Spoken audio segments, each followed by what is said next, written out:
ఇప్పుడు దళితులను ఉపయోగించుకున్నది, వాళ్ళని ఒక రాంగ్ గా గైడ్ చేసి వాళ్ళని ఒక పావులుగా వాడుకున్నది వైసీపీ ప్రభుత్వంలో చాలా జరిగినాయండి. ఇప్పుడు అదంతా మాట్లాడుకుంటే ఈ డిబేట్ మొత్తం సరిపోదు.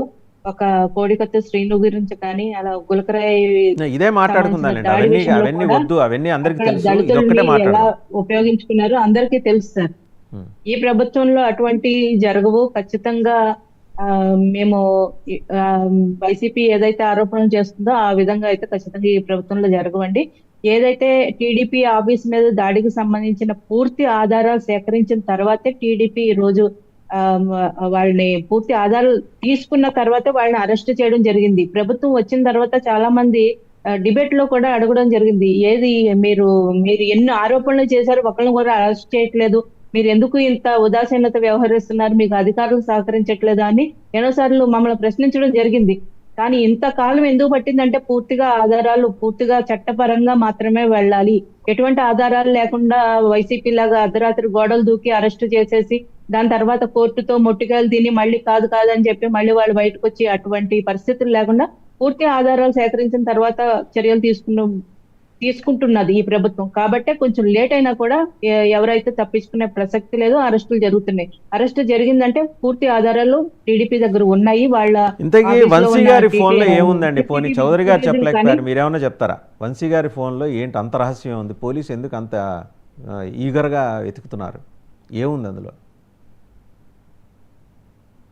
సార్, ఇందాక చౌదరి గారు చెప్పినట్టు చిన్న చిన్న చోటమోటా నాయకులే చాలా జాగ్రత్తలు పడుతూ చాలా ఇదిగా ఈ రోజు ఏ ట్రాన్సాక్షన్లు బయటపడకుండా చేసుకుంటున్నారు రోజులు. అటువంటిది వల్లభనేని వంశీ అంటే ఆయన ఎప్పుడో ఎన్నో రోజుల నుంచి రాజకీయంలో ఉన్న వ్యక్తి. ఆయన ఫోన్ లో డేటా పెట్టుకుని అంత పోలీసులు పట్టుకునే వరకు, అది ప్రభుత్వం మారిన తర్వాత ఆయన దొరికే వరకు డేటా పెట్టుకుని ఫోన్ లో పెట్టుకుని తిరుగుతారైతే అది ఎవరు అనుకునే ప్రసక్తి ఏం లేదు సార్. కాబట్టి ఆయన ఫోన్ లో అన్ని పెట్టుకుని ఉంటారని మనం చూసాం. ఏదైతే అరెస్టులు జరుగుతున్నాయో ఫోన్లు అన్ని డిస్ట్రాయ్ చేసేస్తున్నారు. పక్క రాష్ట్రంలో కూడా చూసాం. కవిత గారి ఫోన్ కాలిపోయింది. ఇంకొకరు ఎవరైతే అరెస్ట్ చేస్తున్నారో అరెస్ట్ చేయబోతున్నారు అనగానే వాళ్ళందరూ ఫోన్లు మాయమైపోతే, వేసారెడ్డి గారి ఫోన్ అయితే మాయమైపోయింది. మొత్తం కాలు పెట్టేశారు ఫోన్లన్నీ. 10 ఫోన్ల వరకు వైసీపీకి సంబంధించిన నాయకుల ఫోన్లన్నీ తగలబెట్టేశారు. ఇవన్నీ విన్నాం సార్. మరి ఫోన్ లో డేటాలు పెట్టుకుని తిరుగుతారు వాళ్ళు, పోలీసులకు ఇవ్వడానికే రెడీగా పెట్టుకుంటారని అయితే మేము అనుకోవట్లేదు. రైట్. ఒకసారి రేగిడి లక్ష్మణరావు గారి రేగిడి లక్ష్మణరావు గారు డౌట్ అండి. జగన్మోహన్ రెడ్డి గారు మొన్న ట్వీట్ చేస్తూ ఒక మాట రాశారు. దళిత యువకుడిని బెదిరించి న్యాయ వ్యవస్థను పరిహసించే విధంగా, ఆ ప్రక్రియనే, వ్యవస్థ కాదు న్యాయ వ్యవస్థ ప్రక్రియను పరిహసించే విధంగా కిడ్నాప్ చేసి ఎత్తుకొచ్చారు.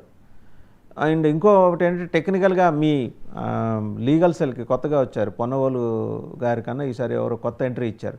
ఆయన మాట్లాడతారు, నిన్న వంశీ గారిని అరెస్ట్ చేసే సమయానికి